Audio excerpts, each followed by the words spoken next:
So, moving on to the next question. How important is it for businesses to have a comprehensive energy management plan in place? And what should that plan include?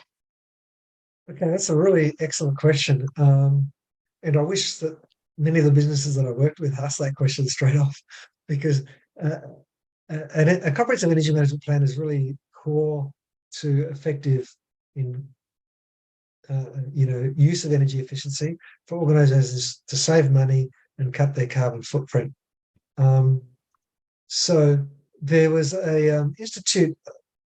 It was the Building Something Institute. It used to be run by Johnson Controls. They've changed their names. Johnson Controls is a large supplier of controls for air conditioning systems and systems like that. So they did a study back in 2011 of various energy users who had engaged in energy efficiency measures. And they found out that those energy users that basically set a reduction target, allocated investment, measured and tracked their energy use and nowadays their carbon footprint, implemented 4 times as many savings measures as others. In other words, they were taking action, they were implementing measures, and therefore they were saving energy. And basically, that's kind of many of those elements are elements of an energy management plan. So it's a bit like, imagine an energy management plan, a bit like a business having a financial plan or a sales budget. They set a Yeah. budget and they need to allocate resources and stuff like that. And then they go in and develop a detailed strategy and stuff like that. But they have this overarching commitment to sell. And in order for a business to do well with energy efficiency, they first need this overall arching commitment at the level of top management to effectively manage their energy use and actually to try to improve their energy performance over time. So elements of an energy management plan would firstly include that leadership commitment. It includes and the top leadership and management, wanting to see their progress.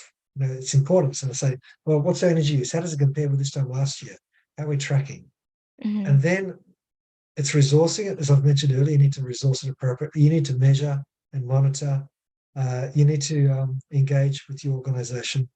So there's a standard called ISO 50001 energy management systems. It's basically, it views effective energy management as deploying a management system like any other management system, like a quality management system or an environmental management system or a health and safety management system, and just using that in a systematic process to go around to reduce your energy usage.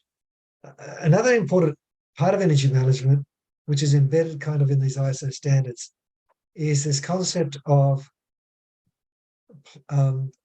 sort of, you set a target, you implement actions, you measure how you're going, and then if things aren't quite as achieved, the management at the top level reviews it and takes corrective action so that you then get back on target.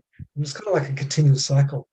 And very interestingly, ISO 50001, if you decide to be certified to that standard, to maintain your certification, you actually have to continually improve your energy performance. So continually improving your energy performance would mean that based on, let's say you base your performance on energy use per widget, if you a manufacturer that makes widgets, that means your energy performance per widget is going to decrease over time. So that means it's sort of kind of locking in ongoing savings, which is fantastic. So you're going to keep on saving energy. So an energy management plan is kind of central. And it's a business, often I see businesses rushing in and they just want to get an energy audit done straight away, not realizing that the energy auditor is going to tell them to spend money, potentially quite a lot of money, in order to save energy. If they had an energy management plan, they realize, hey, yep, this is something we need to do. We need to allocate a budget to it. We're going to get our money back through the savings, but we do need to allocate a budget.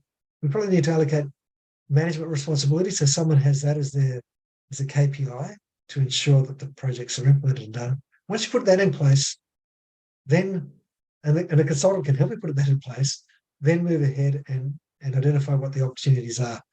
I think it's unwise to firstly try to identify where the savings opportunities are without having any management commitment or any budget to move forward with the advice that you get given. Sorry, it's a long answer, but it's a very important question. Thanks for watching. If you found this video helpful, give it a thumbs up and don't forget to subscribe for more valuable insights on energy efficiency. Bye.